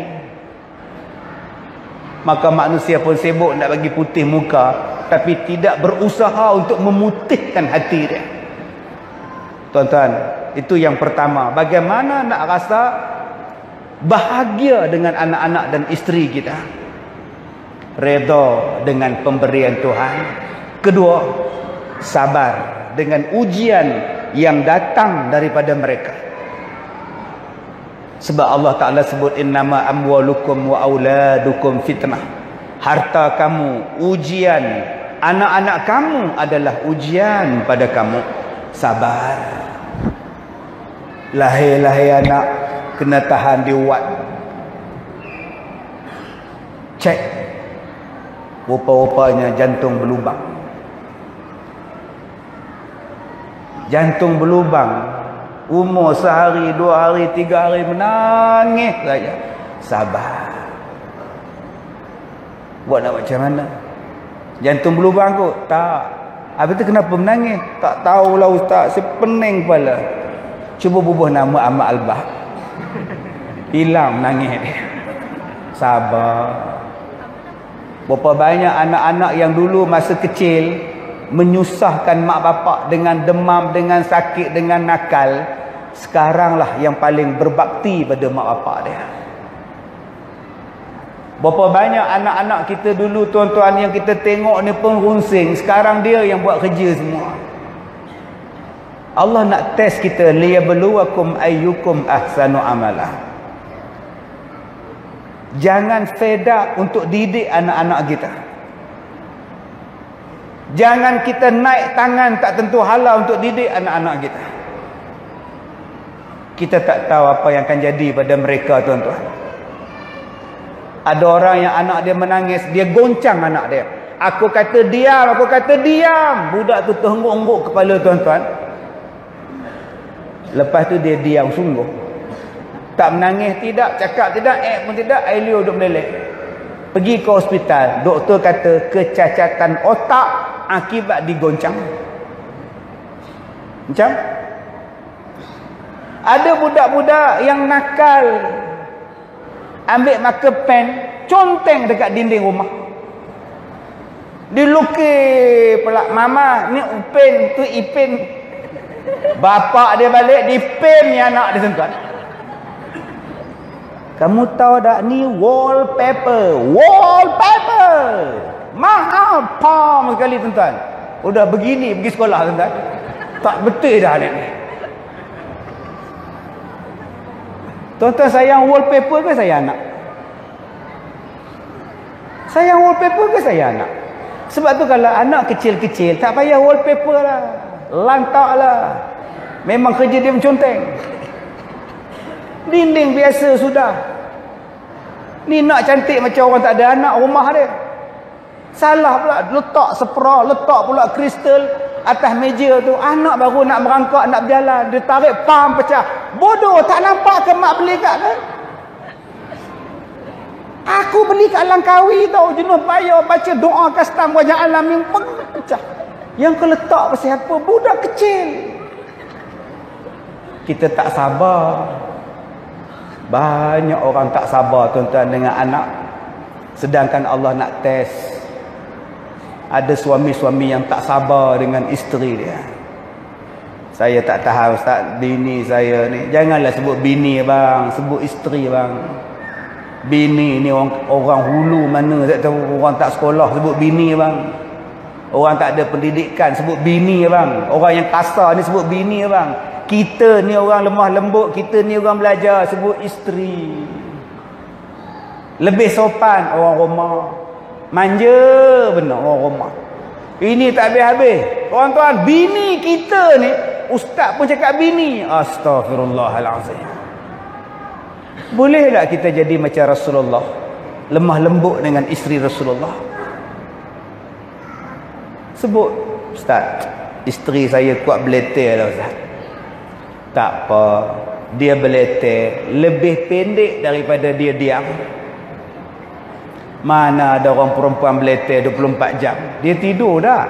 Tidur. Habis tu sabarlah. Paling-paling tinggi dia beletir 20 minit. Lepas tu dia penat. Kawan lelah pula. Lepas dia penat, bagi dekat ada inhaler tu selesai masalah. Dia diam lah. Dia beletir sebab abang ada depan dia bang.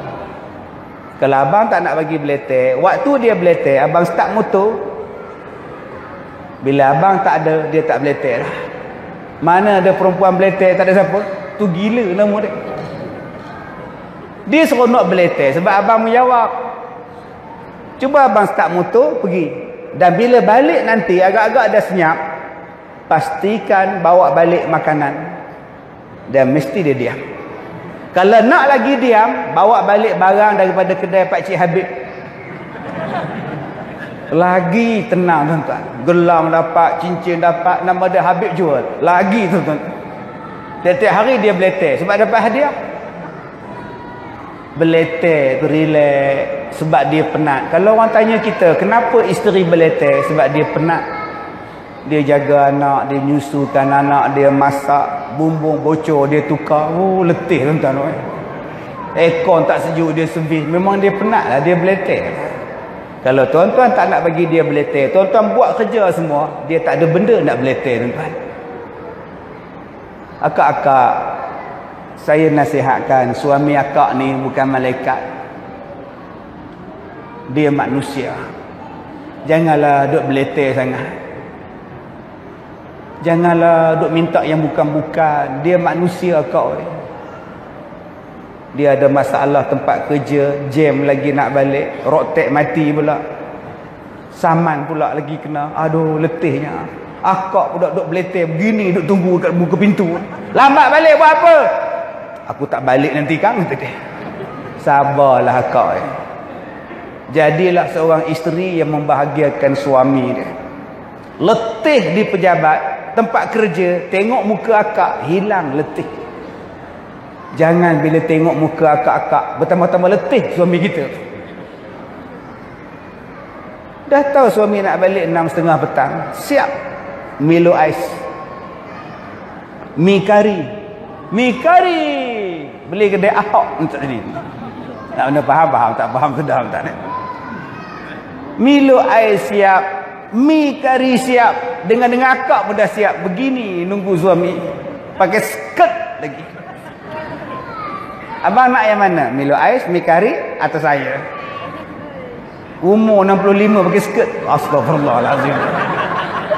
Suami muntah. tak jadi masuk dalam rumah. Angin terus hentak ni. Jadilah seseorang yang menggembirakan. Yang ketiga, bagaimana kita nak jadi pasangan yang membahagiakan? Senang ya. Nabi sebut khiyarukum akmalul mu'minina imanan ahsanuhum khuluqan.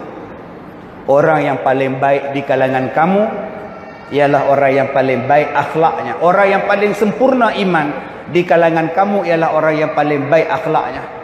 Wa khiyarukum linisaihim khuluqan. Dan orang yang paling baik di kalangan kamu, kata Rasulullah, orang yang paling baik dengan istrinya. Saya ulang balik. Manusia yang paling baik iman dia, orang yang paling baik akhlaknya. Dan orang yang paling baik di kalangan kamu ialah orang yang paling baik dengan istrinya, kata Rasulullah. Tuan-tuan, saya pakai baju batik, saya pakai songkok putih, saya pakai stokin. Nampak baik tak? Oh, nampak baik. Tok Imam pakai jubah, pakai serban, nampak baik tak? Nampak baik. Itu depan tuan-tuan. Depan tuan-tuan, saya boleh berlakon jadi baik. Ada dua orang yang menentukan kita ni baik ataupun tidak. Kalau dua orang ini kata kita baik, baiklah kita. Pertama siapa? Bila isteri kata kita baik, maka suami tu baiklah. Macam mana Kak Leha, suami Kak Leha? Okey lah Ustaz, so far so good. Okey lah kan, not bad lah. Setakat ni Kak Leha puas hati lah Ustaz, baik Ustaz. Tak pernah naik tangan. Kaki selalulah, sumpah lah Kak. Kaki tak naik, tangan naik, sama lah Kak. Dia tak pernah tangking Ustaz, nafkah semua cukup. Gaji akak dia tak ambil Ustaz. Dia tak ambil gaji akak. Nombor pin akak pun dia tak tahu Ustaz. Oh ya Allah, gaji akak pun dia tak tahu apa Ustaz.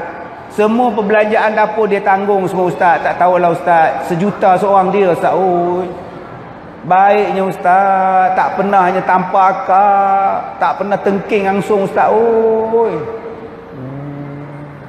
susah je. Ha, itulah. Dia seteruk Ustaz dah 6 tahun. Oh, patutlah pun. Memang tak pernah ambil duit lah duk dia atas katil. Baiknya isteri, bila isteri mengaku bahawa kita adalah baik, memang baiklah kita. Tapi kalau isteri cakap, macam mana Kak Leha, suami Kak Leha? Sejengkai muncul. Bunyi dia.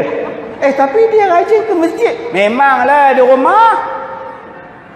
Tak tahulah Ustaz, dengan budak-budak ni baran.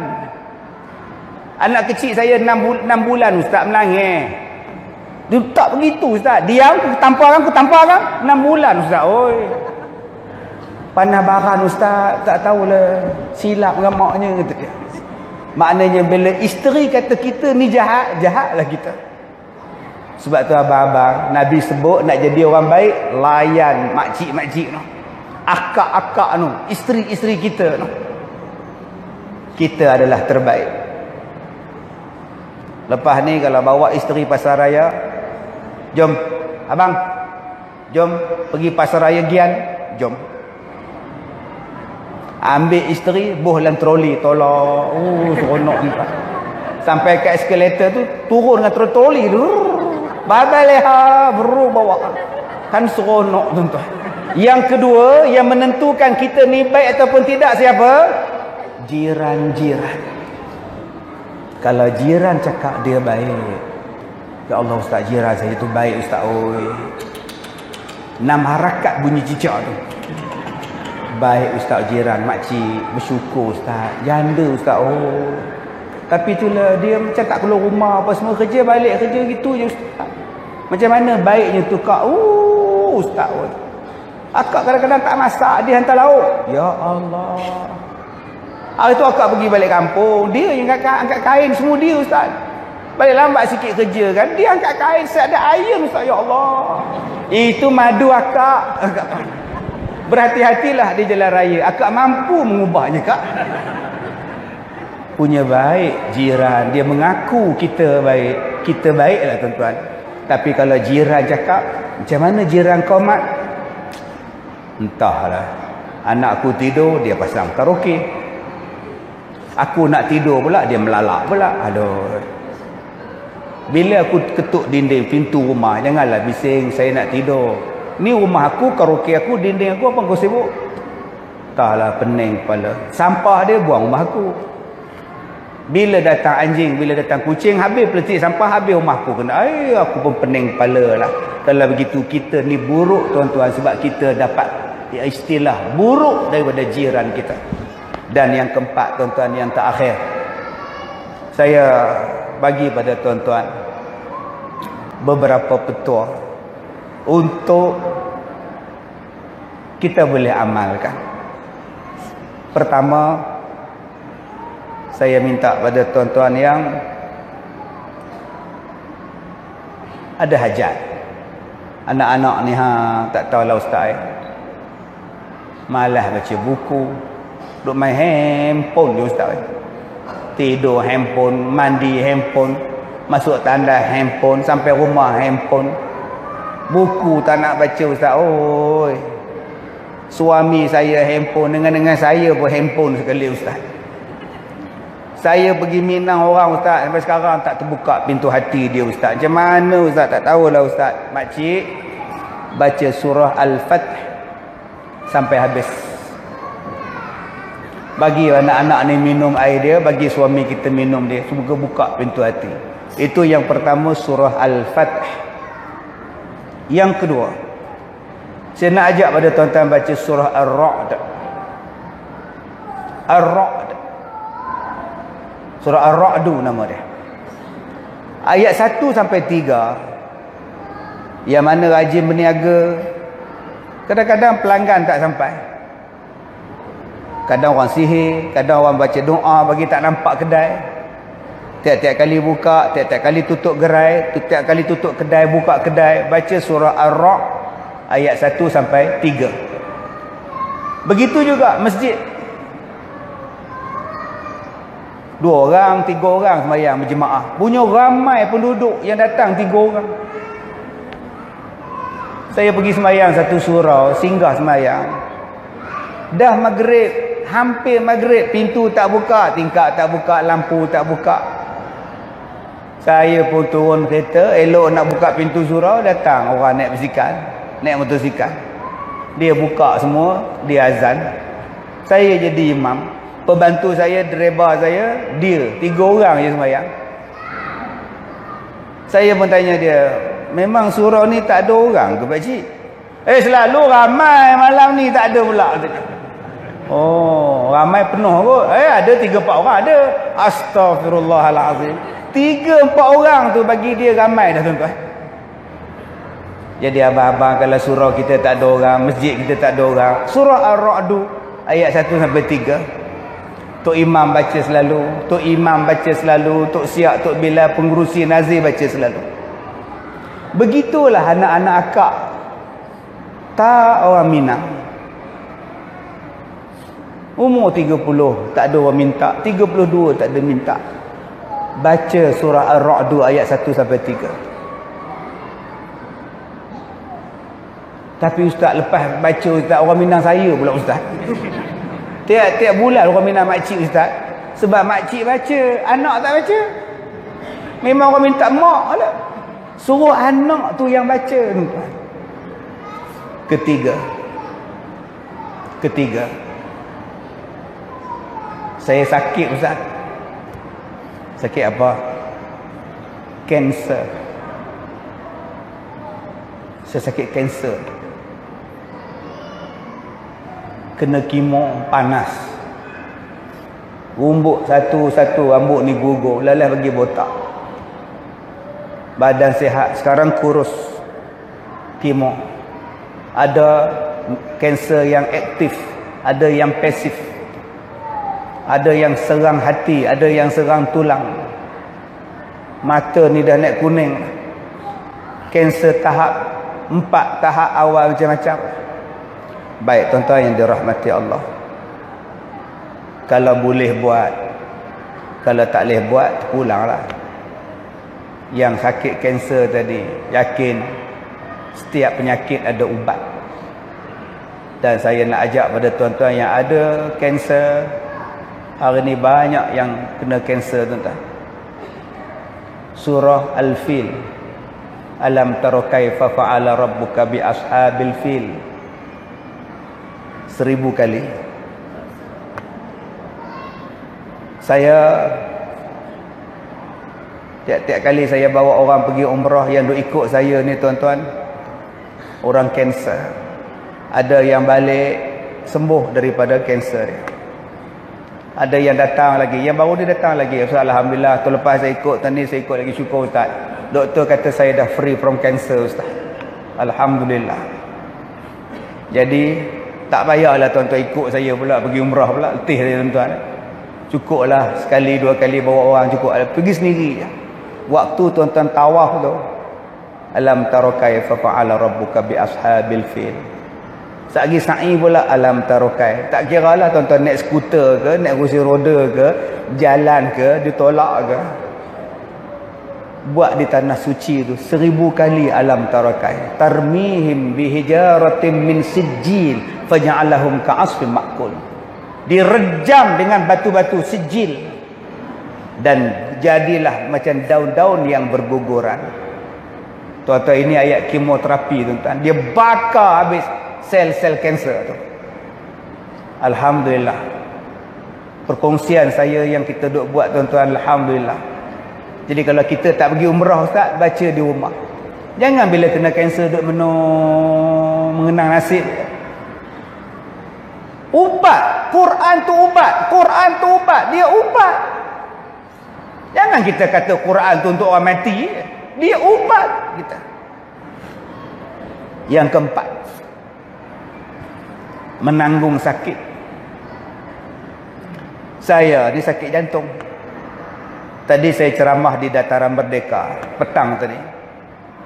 Dataran Merdeka tu bawah dia ada underground punya food court. Saya pun tak pernah tahu. Saya duduk di Ipoh, bukan jalan Ipoh. Orang kata Ustaz Kazim duduk di Ipoh, jalan Ipoh dia. Dah Ipoh, Ipoh mali taklah sombong ya. Ipoh. Bukan jalan Ipoh, Ipoh. Saya tak pernah tahu di bawah Dataran Merdeka tu ada gerai, ada food court. Cantik-cantik sekarang, tuan-tuan. Pergilah bantu peniaga-peniaga di bawah. Banyak, tuan-tuan, sekarang mereka tengah buat. InsyaAllah, kalau saya lapang, saya akan bagi sebulan sekali ijtimak buat di bawah Dataran Merdeka. Sebulan yang datang ke sekolah saya, tuan-tuan, 1 minggu 15 buah bas.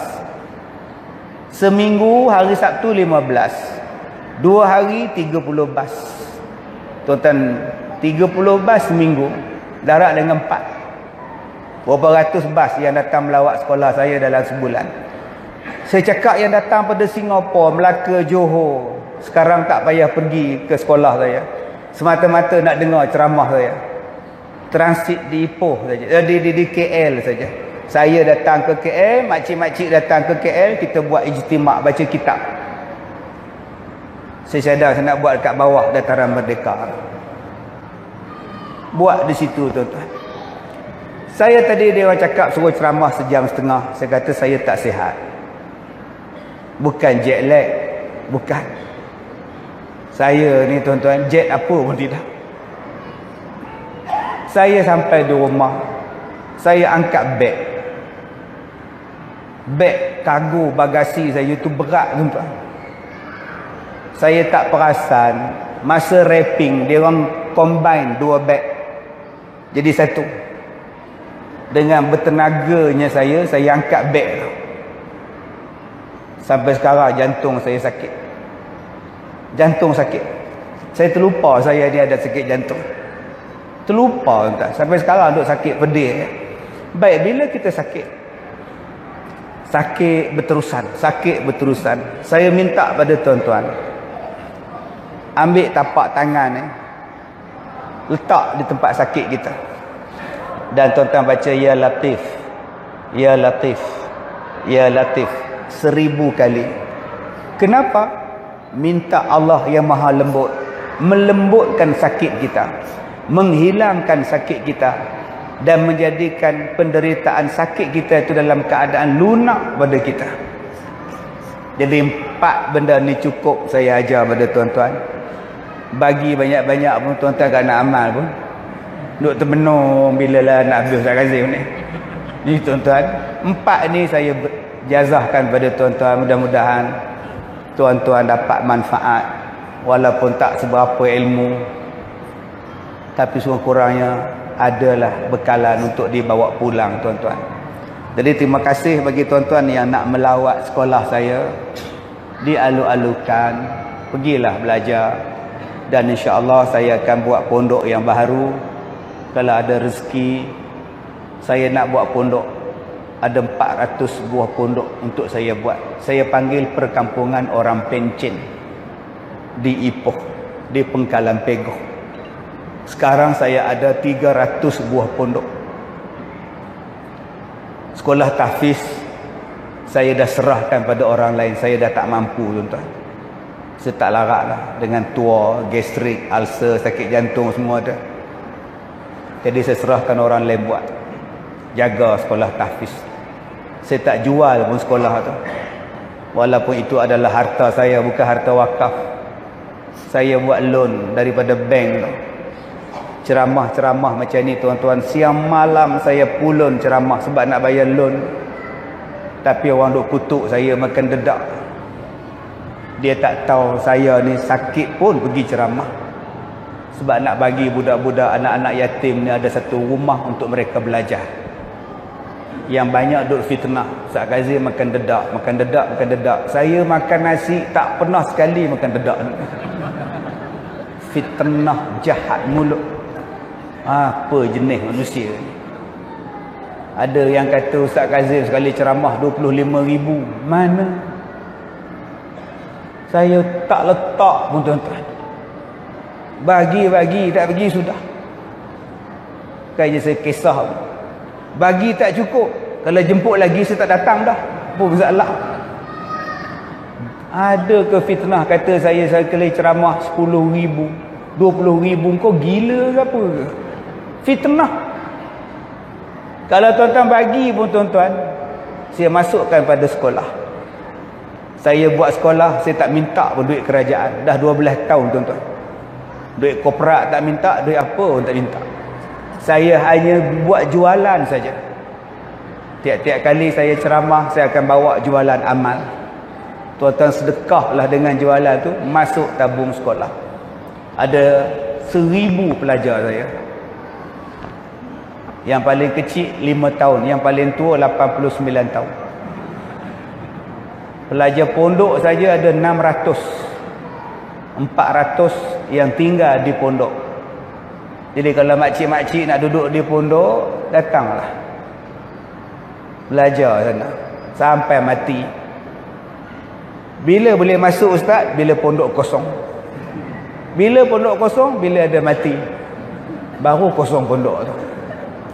Kalau tak ada mati, waiting list saja 1,700 orang yang nak masuk. Sebab tu saya usaha dapatkan satu tanah, dan tanah ni cantik. Saya nak buat satu taman yang sangat cantik. Ada kolam, ada sungai di dalam dia. Dan saya nak buat satu rumah, satu. Duduklah suami isteri sampai mati belajar.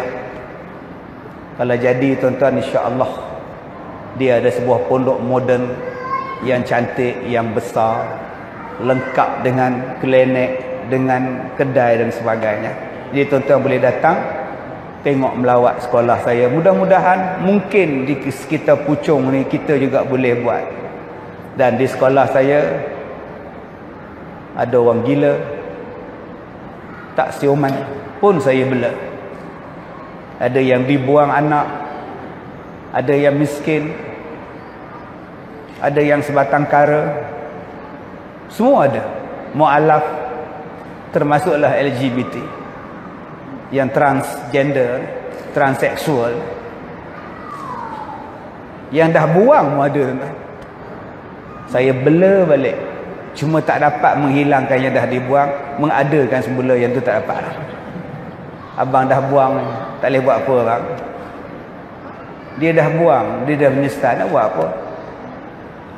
Buah pinggang boleh ganti, jantung boleh ganti. Ada penderma lagi tuan-tuan. Tapi kalau benda tu tak ada siapa nak derma. Jadi yang mana cadang nak buang tu berhati-hati.